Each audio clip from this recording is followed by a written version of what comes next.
Yo, what's up guys, it's your boy Serrano. Welcome back to another video. Today I have the LG G8X ThinQ, and this is a really solid device. It features a beautiful panel. It's like an OLED panel, and this device was actually a lot older, but it's only gonna be $159 when it comes to the price right now. And it was a flagship phone that released, way back, like maybe 2019 or something.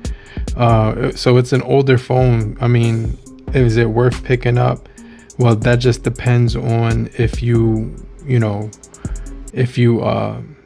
don't care about like Android 13, because this device is on Android 12 right now that I'm using it. Some people are actually stuck on Android 10 and 9 because this device was released with Android 9. But as far as the hardware, you're getting your volume up and down on the side right here, and the buttons are split.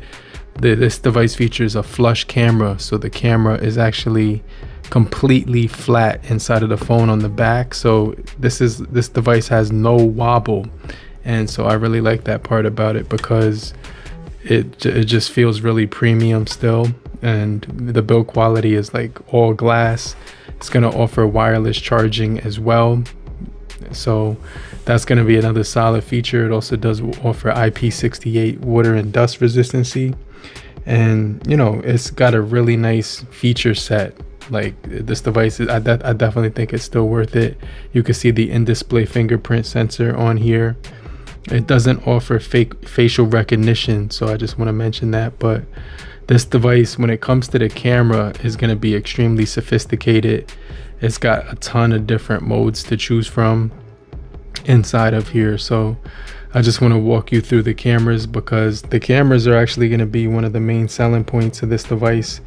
If you were looking to pick up a phone with a solid camera set and you didn't really care about updates or something like that, then this is going to offer you a really solid main 12 megapixel camera with the 13 megapixel super wide angle and a front megapixel camera that's 32. So it's got manual video. So when I'm using manual video, I like to mess around with the focus a little bit while I'm recording, so I could kind of give a cinematic effect. And so that's going to be really nice when you're recording videos with this, because you can actually control the focus. You could also control like the ISO and the EV. I usually just mess around with the focus though, and you could also control the white balance. And this device does offer something really cool called portrait video. So you have ASMR mode on here. You get the face beauty ASMR mode too.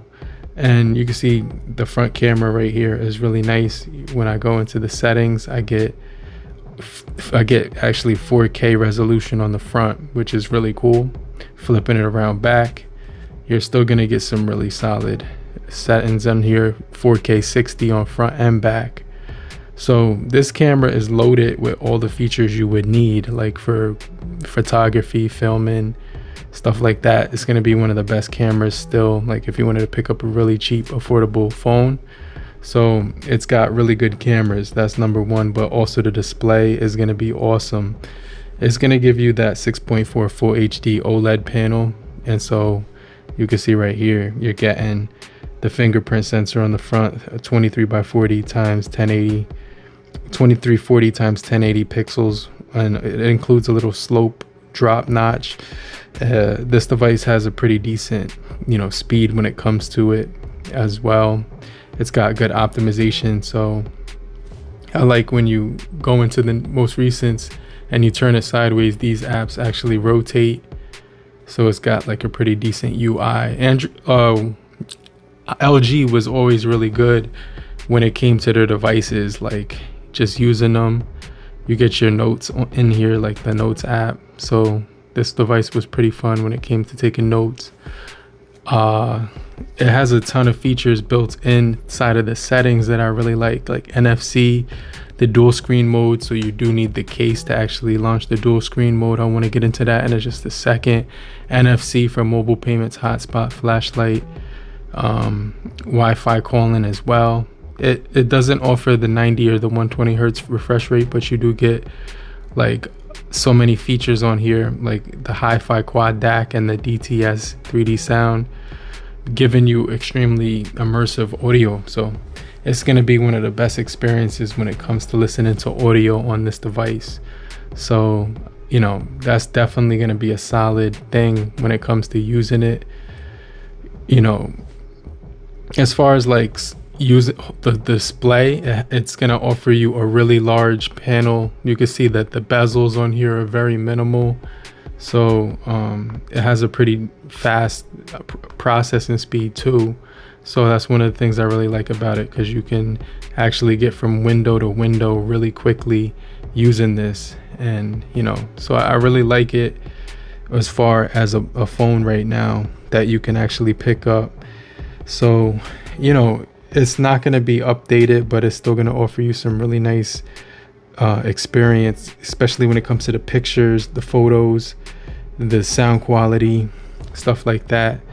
And you know, the specs are still really good. You also do get the dust resistancy too. So, you know, when it comes to this device, like, let's go into the YouTube so I can show you what it looks like on the panel. Let's launch a video real quick. I'll let you hear the sound quality on it. And it does have a dedicated key right here. When you hit that, you're going to automatically launch the Google Assistant. So it's kind of like a shortcut key for the Google Assistant. You can't customize it though. That's the only thing. You can't change it to something else. It's just basically one button. But, you know, as far as the picture quality on here, let me just tilt that. And this device is going to offer you one of the best panels to watch content on. So you can get really good specs on here. It goes up to 2160 60 frames per second, 2160 60 frames per second. And let me turn up the volume.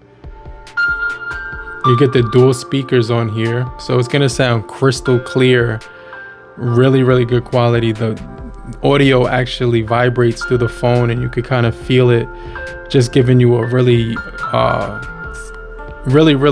pleasant experience on here. So this device just feels like a piece of, like a whole piece of glass, just front and back, with the cameras, which are extremely flat.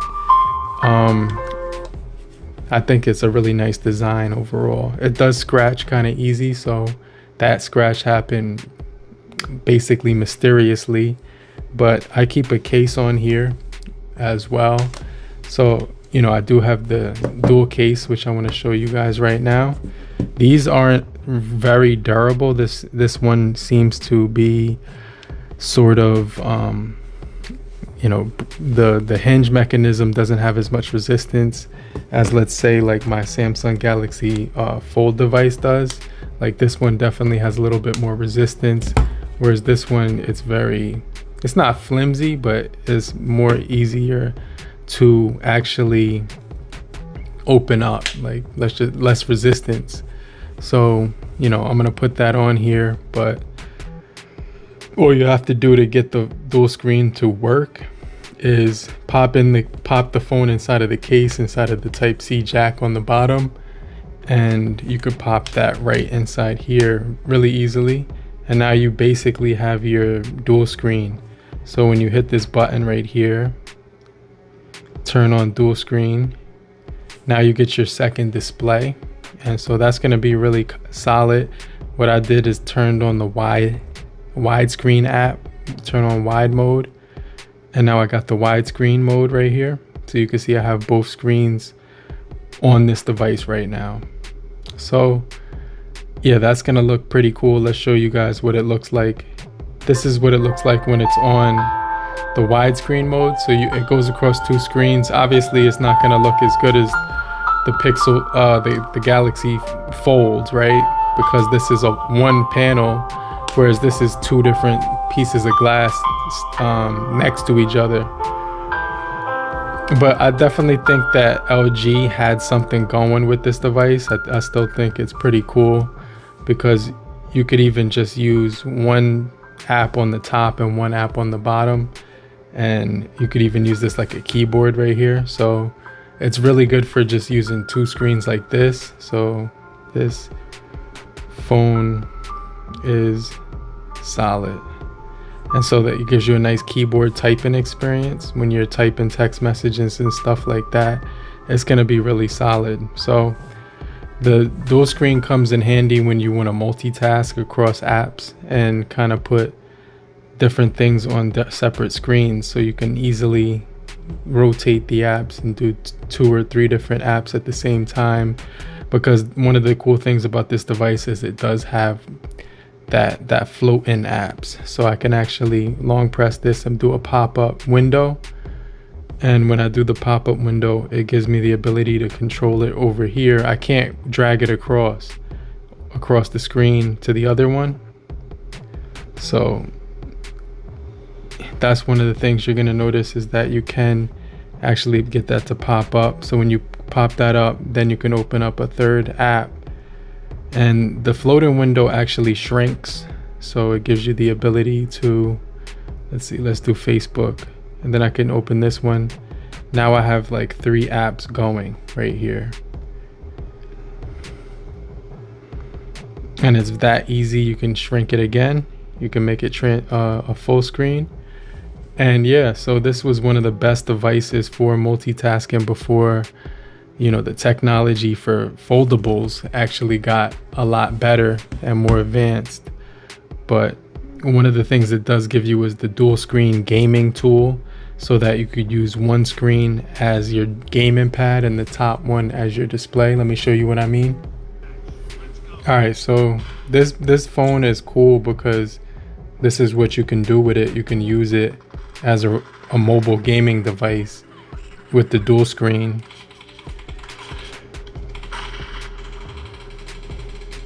And this is going to be extremely fun to like game with.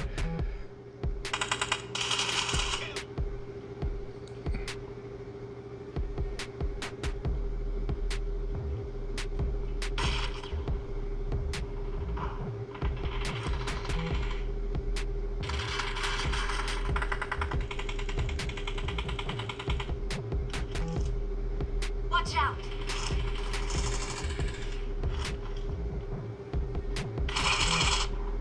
So you can see right here, this is going to be very awesome for gaming. This is probably one of the best concepts, like when it comes to gaming.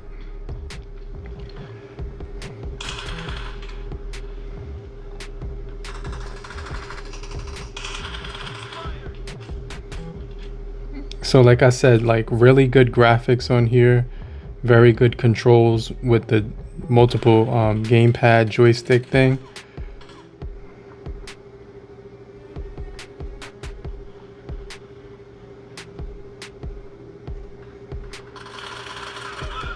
So yeah, that's pretty much what I wanted to show you.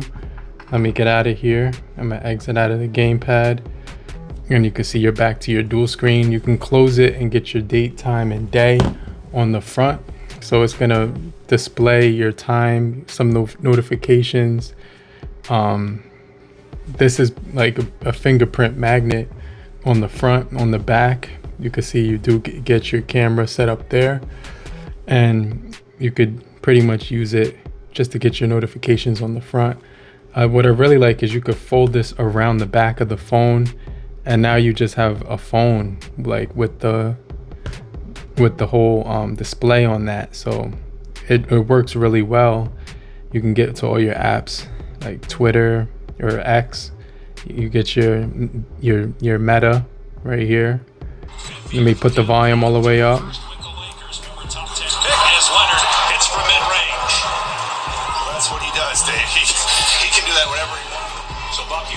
You hear how loud that is? That gets really loud. And I just like this device because it's so versatile when it comes to using the social media on here, and the dual case. You could fold it around back and use it just like a regular phone. And then when you're ready to open it up again in the dual screen mode, you could turn that on right here. And then now you have 2 displays. So this is a really, really good phone. It's very good for the price. $159 right now for just the phone on and if you want to get the dual display, it's going to be a little bit more money, like another 150. So altogether you're going to be spending about, you know, 300 on here. So yeah, let me know what you guys think about the LG G8X ThinQ. I definitely think this is gonna be still pretty solid. If you are the type of person who doesn't care about getting like serious updates anymore on here, you will get really good performance still. So this is a timeless phone. I mean, it still has a lot of life left, in my opinion. Updates, it's not going to get any at all. And I have this device running without my SIM card in here. I didn't pop my AT&T SIM card in here, but whenever I do pop my AT&T SIM card in this device, I notice that I get updates on this. So it has to do with the network of this device and how you get updates to it. So AT&T releases the updates. So I actually pop my Straight Talk SIM card in here. Most of the time, that's when the updates do happen. But yeah, this is gonna be an awesome phone for multimedia, for getting some work done, for entertainment like music and stuff like that, and gaming. And then you get the adapter at the bottom, which pops in the bottom of the phone. And then one of the things they allow you to do is grab your cable, the Type-C cable, plug it in here, and now you can charge it with the case on the device. So but this does kind of bend sometimes, so you got to make sure it's not bent. But that's gonna be like it. That's everything I wanted to talk about. I definitely really like this device. I would still actually use it. I'm thinking about putting my SIM card in here, but I'm gonna get back with you. If you made it to the end of the video, just type I'm still here, so I know you're still kicking it with me. Let me know if you're still using the LG device right now. I definitely think it's pretty solid. I have a tempered glass on the front, and yeah, this device is awesome. Like I still think this device is awesome. I'm not sure why LG stopped making smartphones. I guess they were losing a lot of money with the mobile line. But yeah, this device is definitely going to be solid. Let me know what you guys think. I'll check you guys later, okay? Later, group. Peace.